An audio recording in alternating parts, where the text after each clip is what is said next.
আসসালামু আলাইকুম। আশা করি আপনারা সকলে অনেক অনেক ভালো আছেন। তো ইনশাল্লাহ আল্লাহর রহমতে আমি অনেক ভালো আছি। তো আজকের আবারও নতুন একটা ব্লগ ভিডিওতে স্বাগতম।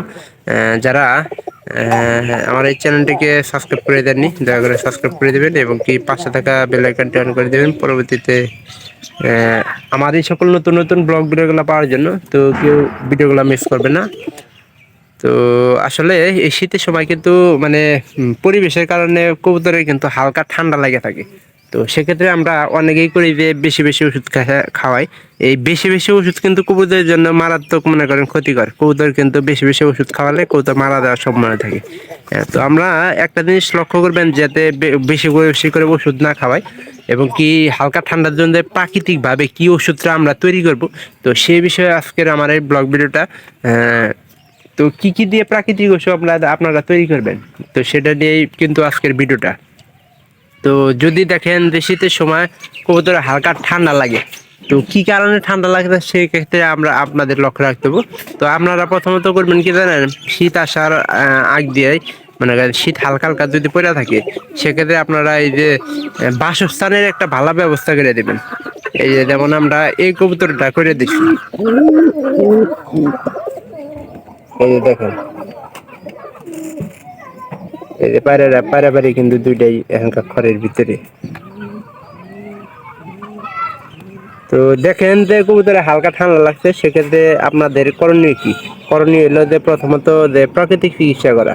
প্রাকৃতিক চিকিৎসা যদি মানে করার পরেও যদি হালকা ঠান্ডা বেশি লাগে, সেক্ষেত্রে আপনারা কিন্তু ডাক্তারের পরামর্শ বা পশু চিকিৎসকের পরামর্শ অনুযায়ী কবুতরকে ওষুধ খাওয়াতে পারেন। তো কি কি দিয়ে প্রকৃতিক চিকিৎসা করবে সেটাই হলো প্রথম মূল বিষয়।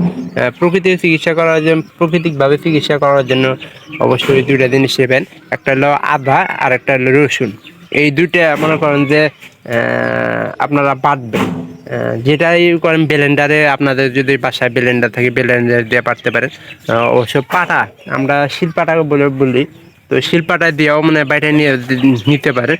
নিয়ে আপনারা করবেন কি জানেন, ওর সাথে আপনারা মানে সরিষার তেল মিক্স করবেন এই দুইটার সাথে, মানে আদা রসুন, মানে এই দুইটাই কিন্তু একটা মানে মারাত্মক ঝালা জাতীয় জিনিস। কবুতরকে ঠান্ডা থেকে রক্ষা করার জন্য মনে করেন যে অন্যতম একটা প্রাকৃতিক ওষুধ। এবং কি আপনার সরিষা কিন্তু ভালো কাজ করে, সরিষার তেলটা। তো আমরা প্রাকৃতিক ওষুধ তৈরি করার ক্ষেত্রে এই তিনটাই ব্যবহার করি।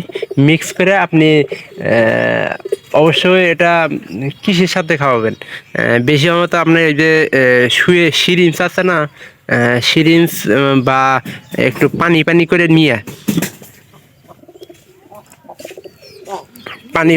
নিয়ে আপনার করবেন কি জানেন, যে ওটা ইয়ের মাধ্যমে মানে পিচকারি আছে, আমরা আমাদের এলাকায় আমরা এটা পিচকারি করে কই। তো আপনাদের এলাকায় কি বলে সেটা অবশ্যই আমাদের জানাতে পারেন। তো ওই পিচকারির মধ্যে তুলে কবুতরের খাওয়াই দিবেন। দেখবেন যে যদি হালকা ঠান্ডা লাগে থাকে, এই প্রাকৃতিক ওষুধে মনে করেন যে কবুতরের ঠান্ডাটা চলে যাওয়ার সম্ভাবনা বেশি।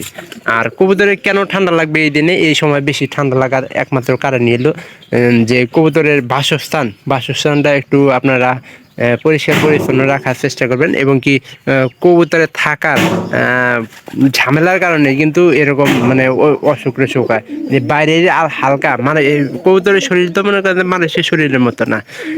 এগুলা মনে করেন যে হালকা আবহাওয়ার মানে তারতম্য হইলে ঠান্ডা লাগার সম্ভাবনাটা বেশি থাকে। তো আমরা এইভাবে কবুতরের মনে করেন যে বিশেষ করে এই প্রাকৃতিক ওষুধ মানে এগুলা দিয়ে তৈরি করি। তো আপনারাও এরা করে ট্রাই করতে পারেন যদি হালকাও রোগ মানে ঠান্ডা লাগিয়ে থাকে। তো বেশি ঠান্ডা লাগলে আপনারা অবশ্যই পশু ডাক্তারের পরামর্শ নেবেন যে কীভাবে মানে ভালো করা যাবে।